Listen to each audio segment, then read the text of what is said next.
جو مدد ہے ما تحت الاسباب، یہ انبیاء نے بھی مانگی. جیسے حضرت عیسیٰ علیہ السلام نے اپنے حواریوں سے کہا من انصاری اللہ، کون اللہ کے لیے میری مدد کرے گا. یہودیوں نے جب ان کے اوپر الزام لگانا چاہا، ایک معاملہ پیش آیا، تو آپ نے فرمایا ان یہودیوں کے مقابلے میں من انصاری اللہ، میری مدد کون کرے گا. ایک نبی کہہ رہا ہے کہ میری مدد کون کرے گا. تو قال الحواریون نحن انصار اللہ، ان کے ساتھیوں نے کہا کہ ہم اللہ کے لیے آپ کی کیا کریں گے، مدد کریں گے. تو حضرت عیسیٰ علیہ السلام کے حواریوں نے حضرت عیسیٰ علیہ السلام کی مدد کی، جو کہ ما تحت الاسباب تھی، اسباب کے متحت تھی. بادشاہ ذوالقرنین کے بارے میں آتا ہے کہ اس نے ایک قوم سے مدد مانگی اور اس نے کہا عینونی بقوہ، اپنی قوت کے ساتھ میری مدد کرو. وہاں پر اس نے اسباب کے تحت مدد مانگی. رسول اللہ صلی اللہ علیہ وسلم کے بارے میں آتا ہے کہ غزوہ احد میں جب حضرت خالد بن ولید نے حملہ کیا تو سارے صحابہ آپ کو چھوڑ کر اپنی جان بچانے کے لیے آگے پیچھے ہو گئے، تو ایک دو صحابہ آپ کے پیچھے موجود تھے. تو آپ صلی اللہ علیہ وسلم نے جو ہے وہاں پر کہا کہ کہاں پر جا رہے ہو مجھے چھوڑ کر، قرآن مجید میں اس کا ذکر ہے، تو میری مدد کے لیے یہاں اوپر رک جاؤ. تو رسول اللہ صلی اللہ علیہ وسلم صحابہ سے مدد مانگ رہے ہیں ما تحت الاسباب. سمجھ آ گئی بات. اسی طرح جو ہے وہ ہم ایک دوسرے سے مدد مانگتے ہیں، یا جو حدیث میں آتا ہے کہ تم اللہ کے دین کی مدد کرو. تو اللہ کے دین کی مدد ہم کس طرح کرتے ہیں، ما تحت الاسباب، کہ ہم نماز پڑھتے ہیں، ہم بیان کرتے ہیں، ہم لوگوں کو دین کی دعوت دیتے ہیں، تو یہ اللہ کی دین کی مدد ہو جاتی ہے، لیکن یہ ما تحت الاسباب ہوتی ہے. اب یہاں پر ایک اور بات سمجھ لیجئے کہ کئی لوگ اعتراض کرتے ہیں کہ بھئی مدد نہیں مانگنی چاہیے، کسی اور سے مدد، آپ مخلوق سے بھی مدد مانگیں گے تو شرک بن جائے گی. تو دیکھیں اچھا جی کس سے مدد مانگنی چاہیے، اللہ سے مدد مانگنی چاہیے. اور کس سے مانگنی چاہیے جی، آپ جو ہے اللہ کے نیک بندے ہیں ان سے جا کے مدد مانگے، انبیاء سے مدد مانگے، اولیاء سے مدد مانگے. تو دیکھو اس کا پہلا الزامی جواب تو یہ ہے کہ انبیاء جب زندہ موجود ہیں تو خود دوسروں سے کیا کر رہے ہیں، مدد مانگ رہے ہیں. حضرت عیسیٰ نے مدد مانگی، رسول اللہ صلی اللہ علیہ وسلم نے اپنے صحابہ سے مدد مانگی، بادشاہ ذوالقرنین ولی اللہ ہے، وہ اپنے ساتھیوں سے ایک قوم سے مدد مانگ رہے ہیں. اسی طرح ہم ایک دوسرے سے مدد مانگتے ہیں.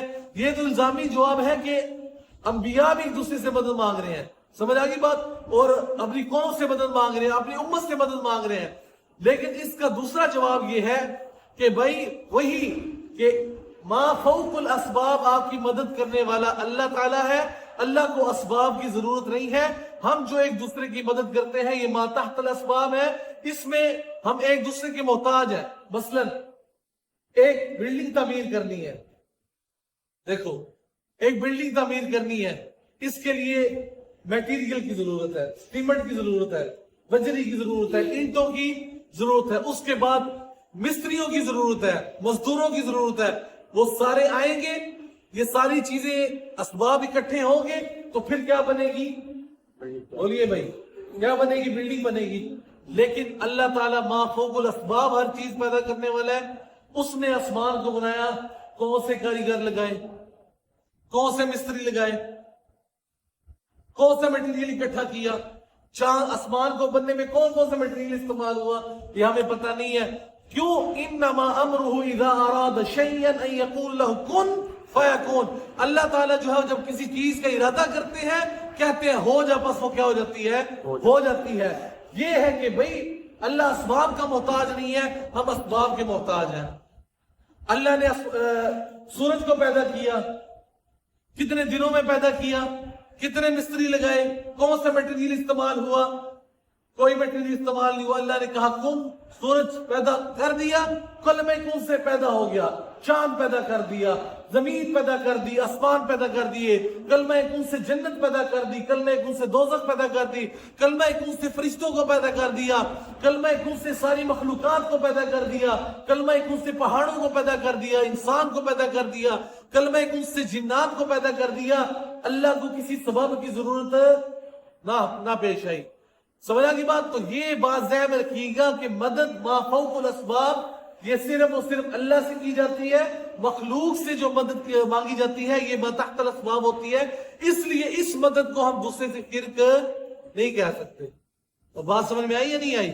تو ایاک نعبد و ایاک نستعین، ہم تیری ہی عبادت کرتے ہیں اور تجھ ہی سے مدد مانگتے ہیں. مدد سے مراد وہ جو اللہ ما فوق الاسباب ہماری مدد کرتا ہے. بار بار اس لیے دہرا رہا ہوں تاکہ آپ کے ذہن میں بیٹھ جائے کہ مدد سے مراد وہ مدد جو ما فوق الاسباب ہوتی ہے, وہ مدد جو ما تحت الاسباب ہوتی ہے. کسی سے ایک دوسرے سے مدد لینا یہ شرک نہیں ہے. مثلا ایک بچے نے اس چٹائی کو لپیٹا, جب لپیٹ دیا وزنی ہوگی, اٹھانا مشکل ہوگی, اس نے دوسرے کو بولا کہ او یا میرے ساتھ اٹھا لو, تو کیا شرک بن جائے گا؟ اس کو شرک کہیں گے؟ یہ ما تحت الاسباب ہے کہ بھائی وہ ساتھ ملے گا, مدد ہو جائے گی, اٹھا کے دوسری جگہ پر رکھ دیں گے. لیکن اگر ہم کہیں کہ اللہ اپنی طاقت کے ساتھ اس کو اٹھا کے ادھر پر رکھ دے, تو اللہ کو ساتھ کسی کو ملانے کی ضرورت ہوگی؟ نہیں ہوگی. اللہ اپنے کلمہ کون سے اٹھا کے اس کو دوسری جگہ پر رکھ دے گا. مختلف مثالیں ہیں, ہزاروں مثالیں ہیں. ان مثالوں کو آپ سامنے رکھیں گے تو پھر بات سمجھ میں آ جائے گی. ہندوستان کے اندر دو عورتیں لڑ پڑی. ہندوستان کے اندر دو عورتیں لڑ پڑی. وہ اصل میں رسول اللہ صلی اللہ علیہ وآلہ وسلم کے اوپر جو سب ایمان لاتا تھا نا, وہ ان کو کہتے تھے صابی. صابی کا مطلب ہوتا ہے بے دین. یہ بے دین ہو گئے ہیں, اپنے آباء و اجداد کے دین کو چھوڑ چکے ہیں. تو اس دور میں اگر کسی کو صحیح بات سمجھ میں آ جائے تو کہتے ہیں ایک وہابی ہو گیا. سمجھا کی بات؟ ادھے کول نہیں پہنا, ادھے کول نہیں پہنا. فلانا بندہ انہوں مسئلہ سمجھ جا گیا, ادھے کول باقی گل بات شاد کرو, باقی معاملات اگر ضرورت ہے تو کرو, لیکن ادھی گل نہیں سننی. یہی حال کفار مکہ کا تھا. وہ بھی کیا کہتے تھے کہ ایک جادوگر آ گیا معاذ اللہ مکہ میں, باقی ساری باتیں ٹھیک ہے لیکن اس کی بات نہیں سنی. تو میں بتا رہا تھا ہندوستان کے اندر دو عورتیں لڑ پڑی. لڑتے لڑتے ایک نے دوسری نے کیا, میں تنو خنزیر کا کے کھواوا. انہیں آکھے رہے بھی ساری جو پلیت شہر نہ دینے لے بیٹھا ہے, اور خنزیر تو پلیت کیڑی شہر ہوئے گی. انہیں کیا میں تنو وابی پکا کے کھواوا. سمجھ آئی بات؟ جس کو اللہ اور اس کے رسول کی بات سمجھ میں آ جائے, الزام اس کے اوپر لگنا شروع ہو جاتے ہیں کہ بھئی یہ ہو گیا, یہ ہو گیا, یہ فلاں ہو گیا, فلاں ہو گیا, اس کے پیچھے نماز نہیں پڑھنی ہے, فلانی جماعت سے خارج ہو گیا. بھئی فتووں شتووں سے یہ باتیں رکتی نہیں ہے. سمجھ آگی بات؟ دین اللہ کا دین چمکتا ہے اور چمکتا رہے گا, اس کو کوئی دبا نہیں سکتا فتووں کی زد میں. کیونکہ میرے نبی نے فرمایا قیامت کی صبح تک علماء حق کی ایک جماعت رہے گی جو قیامت کی صبح تک حق کہتی رہے گی, لا یخافون لومۃ لائم, وہ کسی کی لان ملامت کی پرواہ نہیں کرے گی. اللہ ہمیں علماء میں شامل کر دے. سمجھ آگی بات؟ تو حق یہ کبھی نہیں چھپتا. سمجھ آگی؟ تو اس وقت بھی جو رسول اللہ کے دین کو سمجھ جاتا تھا اس کو کہتے تھے صافی. آج اگر کسی کو مسئلہ سمجھ میں آ جائے تو کہتے ہیں یار ہمارے دادا جی شروع میں آئے نا یہاں پہ, تو یہاں پر بھی مدنی مسجد کے اندر بڑی دیگے چکے بکتی ہوتی تھی جمعرات کو. پھر اس کے بعد نماز کے بعد اونچی آواز سے کلمہ کہنا, درود و سلام اونچی آواز سے, آستہ سے ساری چیزیں ختم ہوگی. درس قرآن ہوتا رہا. تو بندے کہنے لگے یار مولوی گلنا تو ٹھیک کرتا ہے پر اندروں وہابی لگتا ہے. سمجھ آ گئی بات؟ تو بھائی وہابی کیا ہے؟ الوہاب سے ہے. الوہاب اللہ کا نام ہے, اللہ کو ماننے والے کو وہابی کہا جاتا ہے. دنیا کے اندر کیا وہابی, کیا دیوبندی, کیا بریلوی, سب اللہ کے بندے ہیں. لیکن مسئلہ یہ ہے کہ اگر ہم نجات چاہتے ہیں تو پھر ہمیں رسول اللہ صلی اللہ علیہ وسلم اور ان کے صحابہ کے راستے کو اپنانا ہوگا. مسلک کی پیروی ضروری نہیں ہے, اپنے ساتھ کسی جماعت کا لیبل لگانا ضروری نہیں ہے. صرف یہ ہے کہ آپ کو کوئی دین کی بات سمجھ میں آ جائے, بس آپ اس کے اوپر استقامت اختیار کریں. اللہ کے نبی نے فرمایا قل آمنت باللہ ثم استقم, کہہ دیجئے میں اللہ پر ایمان لایا پر اس کے اوپر ڈٹ جا. ٹھیک ہے, تو بات اتنی سی ہے. تو اللہ تعالی ہمیں سمجھ عطا فرمائے کہ عبادت خالص اس کا اور مدد مانگنا صرف اور صرف اسی سے. آگے فرمایا اہدنا الصراط المستقیم, اس کا ہم کیا ترجمہ کرتے ہیں؟ دکھا ہم کو سیدھا راستہ. جبکہ اس کا ترجمہ تفسیر کے لحاظ سے بنتا ہے کہ ہمیں سیدھے راستے پر استقامت چلائے رکھ. دیکھو اگر ہم کہتے ہیں اہدنا الصراط المستقیم, دکھا ہم کو سیدھا راستہ, اللہ نے ہمیں سیدھا راستہ دکھایا تو ہم نماز پڑھنے کے لیے آئے نا. اللہ نے ہمیں سیدھا راستہ دکھایا تو ہم نے نبی کا کلمہ پڑھا. اللہ نے ہمیں سیدھا راستہ دکھایا تو ہم نے قرآن مجید کی تلاوت کی. اگر ہمیں سیدھا راستہ نہ دکھا ہوتا, ٹھیک ہے, تو ہم پھر بھی دیکھنے کے باوجود کرنے کے باوجود, سیدھے رستے پر چلنے کے باوجود پھر کہہ رہے کہ اہدنا الصراط المستقیم, کہ دکھا ہم کو سیدھا رستہ. تو اس کا معنی یہ ہے کہ ہم نے سیدھا رستہ تو دیکھ لیا, لیکن اے اللہ ہمیں سیدھے رستے کے اوپر استقامت عطا فرما. جیسے اس کا ربط پچھلی آیت کے ساتھ اگر ملائیں تو یہ نیلوی شاہ صاحب نے بھی لکھا ہے کہ یعنی اے اللہ تو ہمیں اسی سیدھی راستے پر مضبوط اور ثابت قدم رکھ, یعنی جو ما فوق الاسباب امور ہے غائبانہ طور پر ہم صرف تجھ ہی سے مدد مانگا کریں, کہ ہم نے تیرے ساتھ جو وعدہ کر لیا ایاک نعبد و ایاک نستعین کا, کہ ہم تیری ہی عبادت کرتے ہیں اور تجھ ہی سے مدد مانگتے ہیں, اس وعدے کے اوپر اہدنا الصراط المستقیم ہمیں چلائے رکھ, استقامت عطا فرما. سمجھا کی بات؟ تو اس کا معنی یہ ہوگا کہ اے اللہ ہمیں سیدھے رستے کے اوپر استقامت عطا فرما. اب سیدھا رستہ کیا ہے؟ سیدھا رستہ وہ ہے جس کے اوپر جو ہے انبیاء چلے. سیدھا رستہ وہ ہے جس کے اوپر نیک لوگ چلے, صلحاء چلے, اولیاء چلے, اتقیاء چلے, جس کا اللہ نے فرمایا صراط الذین انعمت علیہم, رستہ ان لوگوں کا جن کے اوپر تو نے کیا کیا؟ انعام کیا. اب منعم علیہ لوگ کون ہیں جن کے اوپر انعام ہوا؟ تو اللہ نے فرمایا اولئک الذین انعم اللہ علیہم من النبیین والصدیقین والشہداء والصالحین وحسن اولئک رفیقا. اللہ فرماتے ہیں کہ منعم علیہ لوگ یعنی جن کے اوپر انعام ہوا, انعام یافتہ لوگ انبیاء ہیں. سمجھا کی بات؟ انعام یافتہ لوگ صدیقین ہیں, سچے لوگ, اور شہداء ہیں, اور صالحین نیک لوگ ہیں. منعم علیہ لوگ جن کے رستے کے اوپر ہم نے چلنا ہے وہ انبیاء اور ان کے صحابہ ہیں.